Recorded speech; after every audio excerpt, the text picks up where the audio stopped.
जय काल भैरव। आप सभी का बहुत बहुत स्वागत है हमारे खास कार्यक्रम काल भैरव साधना में और मैं हूं आपकी होस्ट एंड दोस्त रश्मि मेनन। दर्शकों, इस कार्यक्रम के माध्यम से आपको तमाम प्रकार के सवालों के जवाब प्राप्त हो जाते हैं। ऐसे सवालों के जवाब जो हमेशा हर किसी के मन में चल रहे होते हैं, ऐसे सवालों के जवाब जो आपको कहीं से प्राप्त नहीं हो पाते हैं, जो आपको प्राप्त हो जाते हैं इस कार्यक्रम के माध्यम से। बहुत सारी जिज्ञासाएं लोगों के मन में होती हैं, तमाम प्रकार के सवाल चलते रहते हैं, लोग उन घेरों में घिर जाते हैं लेकिन जवाब आपको नहीं मिल पाते। तो इस कार्यक्रम के माध्यम से हम आपको ये बताते हैं कि साधना कैसे करनी चाहिए, किस प्रकार से सिद्धियां कार्य करती हैं, कैसे तंत्र मंत्र का महत्व होता है, किस तरीके से काल भैरव जी की साधना करके आप उनका आशीर्वाद प्राप्त कर पाते हैं।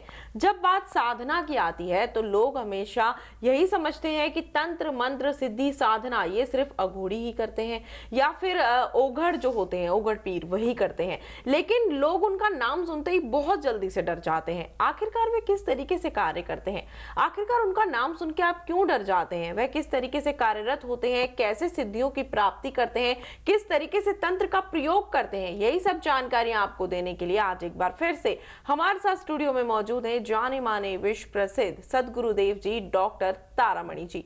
बहुत बहुत स्वागत है आपका सदगुरुदेव जी। धन्यवाद। जय श्री काल भैरव। तो दर्शकों, यदि आप भी सदगुरुदेव जी के सानिध्य में आना चाहते हैं, अपने कष्टों को नष्ट करना चाहते हैं, मार्गदर्शन प्राप्त करना चाहते हैं तो जरूर संपर्क करें। नंबर लगातार आपकी टीवी स्क्रीन पर दिखाए जा रहे हैं। इसके साथ ही यदि आप सदगुरुदेव जी से अपनी जन्म पत्रिका का विश्लेषण करवाना चाहते हैं, ग्रहों की चाल को समझना चाहते हैं या फिर जीवन को आसान करने के उपाय जानना चाहते हैं तो आप कॉल मी फॉर ऐप के माध्यम से भी सदगुरुदेव जी से बात कर सकते हैं। सारी डिटेल्स आपकी टीवी स्क्रीन पर दिखाई जा रही है। तो सदगुरुदेव जी, आज बहुत ही अहम सवाल जो हर किसी के मन में चलता है, जो ओघड़ पीर होते हैं, जो अघोरी होते हैं, इनका नाम सुनते ही अक्सर लोग डर जाते हैं। तो मैं आपसे जानना चाहती हूँ, ये कौन होते हैं, किस तरीके से कार्य करते हैं और अक्सर लोग इनके नाम से भयभीत क्यों हो जाते हैं? जी, औघड़ या अघोरी तांत्रिक ये एक अलग विधा है। इसमें जो साधक होता है वो अपना घर बार छोड़ के अपने किसी मार्ग को चुनता है, और जब किसी मार्ग की बात आती है तो कई सारे मार्ग हैं। उसमें से किसी, अगर वो साधक तंत्र की साधनाओं में जाना चाहता है तो वो औघड़ या अघोर संप्रदाय को चुनता है, या कौल संप्रदाय चुनता है, कपालिक संप्रदाय चुनता है, किसी भी संप्रदाय को चुन सकता है वो। तो उसमें जब वो अघोर संप्रदाय को वो चुनना शुरू करता है तो समाज में बहुत तरह के अघोरी औघड़ जो बहुत झूठे हैं, सिर्फ वो उस तरह का आडंबर ओढ़ के समाज में लोगों को धोखा दे रहे हैं, तो उनके चक्कर में भी फंस जाता है। लेकिन अगर साधक की प्यास मजबूत होगी तो उसका इष्ट उसको सदैव उस मार्ग पे ले जाएगा जो उसके लिए सर्वोत्तम होगा। क्योंकि जो औघड़ होता है उसकी प्रारंभिक जो दीक्षा होती है वो बचपन में भी शुरू हो सकती है, जवानी में भी शुरू हो सकती है, वो कभी भी शुरू हो सकती है, लेकिन उसमें उसको घर बार छोड़ना पड़ता है। ऐसी हिम्मत बहुत कम लोग कर पाते हैं। ये एक ऐसा मार्ग है जिसमें सब कुछ दांव पे लगा होता है। सर्वप्रथम तो उसको घर ही छोड़ना पड़ता है। क्यों?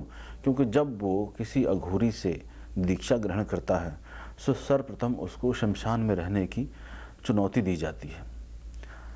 तो शमशान में रहने की चुनौती का अर्थ है कि वो शमशान में रह पाएगा जिसको आज तक समाज ने घेरा हुआ था, समाज की प्रलोभनों में फंसा हुआ था, वो मरघट की शांति में वो चीज़ कहाँ पा पाएगा। तो इसीलिए उसको चुनौती रूप में लिया जाता है। और जब वो औघड़ की अवस्था में रहता है, औघड़ की एक स्टेज बोला जाता है कि औघड़ की अवस्था है, तो साधक जब प्रारंभ करता है दीक्षा लेके, और 12 वर्ष की औघड़ साधना होती है, तो उसमें कई प्रकार की साधनाएं उनका गुरु उनको देता है, करता है। शमशान से बाहर जाने की अनुमति नहीं होती है। शमशान में ही खाना, वहीं रहना, नहाना तो भस्म से नहाना, भूले चूके नदी में चले गए तो चले गए, लेकिन उसको खप्पर में नहाना, खप्पर में खाना, खप्पर में ही पानी पीना, सब कुछ उसका खप्पर होता है। और वो रात्रि में 11-12 बजे से लेके 2-3 बजे तक की अपनी साधनाओं को पूरा करता है। किसी से कोई संपर्क नहीं रखता है, वो सिर्फ अपने ही गुरु द्वारा दिए हुए मंत्र और साधनाओं को करता रहता है। अब इसमें जो ये अवघड़ अवस्था है, इसमें उसकी ऊर्जा इतनी तीव्र गति से उठती है कि उसको समझ में नहीं आता है कि उसके साथ हो क्या रहा है। क्यों? क्योंकि इसमें जो अघोर के मंत्र होते हैं बहुत तीव्र मंत्र होते हैं। तो उन तीव्र मंत्रों को देने से उसके भीतर की जो कुंडलिनी चक्रा हैं उसमें स्पंदन होना बहुत तीव्र गति से शुरू हो जाता है। वो चोट मारती है ऊपर की तरफ, नीचे की तरफ, यानी कि उसकी वासना भी जागेगी बहुत तीव्र, उसका ब्रह्म भी जागेगा बहुत तीव्र। कभी वो रोएगा, कभी वो बहुत तेज चालाक धूर्त हो जाएगा, कभी वो वासना में लिप्त होने को जाएगा। तो इस प्रकार से पागलों जैसी हरकतें उसकी हो जाती हैं। बैलेंस फॉर्म नहीं रहता उसका, वो सामाजिक लोगों के साथ बीच में उठने बैठने लायक नहीं होता है, इसीलिए उसको श्मशान में बैठा ला जाता है। और जब अवघड़ की साधना करता है 12 वर्ष की, जब पूर्ण रूप से सक्सेसफुली कर लेता है, तो उसके गुरु उसको बुलाते हैं कि अब तुम्हारे आगे की साधना होगी। और इसमें फिर आगे वो अघोर की साधनाओं को पूरा करता है। मुझे ये मेरा सौभाग्य रहा, पितरों का आशीर्वाद रहा, इष्ट का आशीर्वाद, गुरुओं का आशीर्वाद रहा कि जो साधना अवघड़ अवस्था की 12 वर्षों की किसी भी सामान्य साधक को करने में लगती है, मुझे वो अंतिम अवघड़ की साधना, खप्पर साधना, वो मुझे 3 वर्षों में ही करने का अवसर प्राप्त हुआ। मेरा जो नाम था, मेरा नाम महाकालनाथ अवघड़ था जब मैं अवघड़ था, तो 3 वर्षों में ही मुझे वो 12 वर्षों की स्टेज को क्रॉस करने का लाभ मिला, या मेरी मेहनत थी, या मेरा इष्ट का आशीर्वाद था, गुरु का आशीर्वाद था। उसके बाद हमारी अघोर की साधनाएं शुरू होती हैं। अघोर में और ज़्यादा शक्तियों को स्प्रेड किया जाता है। अभी तक तो सिर्फ वो समझ रहा था चीज़ों को, अब जब वो शांत होना शुरू होता है तब उसकी कुंडलिनी बैलेंस होना शुरू होती है, और उसके बाद अघोर की साधनाओं में आगे बढ़ता है। तो जो समाज में डर है अघोरियों या अवघड़ों से, तो ये डर होना भी चाहिए और नहीं भी होना चाहिए।